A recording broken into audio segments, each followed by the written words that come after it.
Nang dumating siya kasamang asawa at mga anak niya, walang kaso sa akin. Kasi wala naman ako nararamdaman ever since. Pero nalungkot lang ako na nihay wala. Ayoko ng ganung pakiramdam pero ang tanong ko bakit? Or siguro nasanay ako sa attention kasi first time na meron nagka-crush sa akin.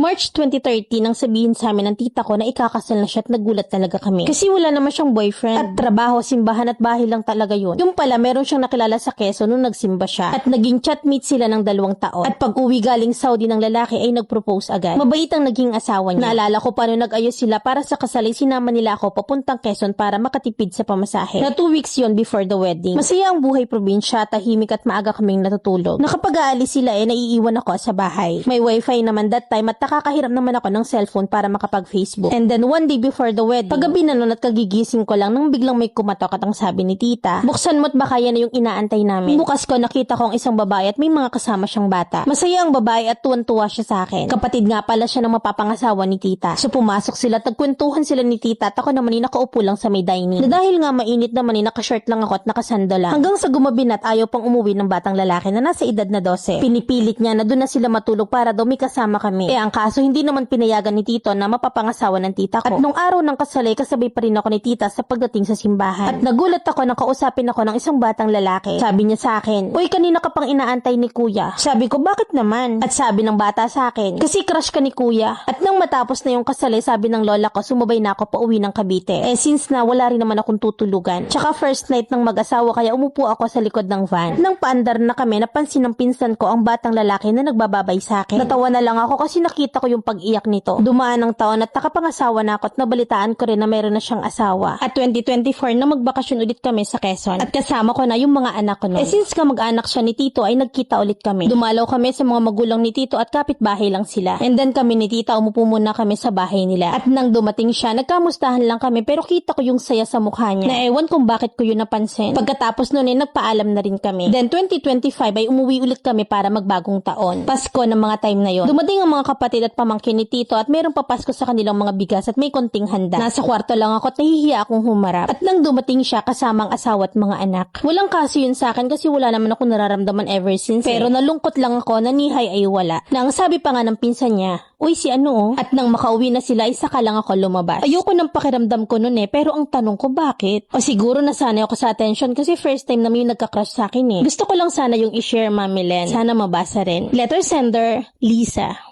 Sasabihin mo na wala kang nararamdaman pero lungkot-lungkutan ka nang hindi ka pinansin. At defense mo na first time kineme kasi na merong nagka-crush sa'yo. Pero nalungkot ako dun sa part na nalaman ko na meron ako yung asawa pareho. Kaya sabi ko ay hindi nagkatuluyan. So bakit nga ba sinulat pa sa akin for what? Kaya kung uuwi, bakasyon lang talaga ha at magdala ng kalamay. Kasi dyan nagsisimula yung iba yung pa-curious hanggang komprontahan, hanapan sa Facebook, tuksuhan hanggang sa mauwi sa subsuban. Daming ganyan kasi tapos sa huli ayun naging kabit. Ang tita mo ba walang balak sumulat sa akin? Kasi ang galing yung walang boyfriend, trabaho, simbahan, bahay, pero instant kasal. Instant true love. Paano niya naitago yun? Waiting ka mo ako ha.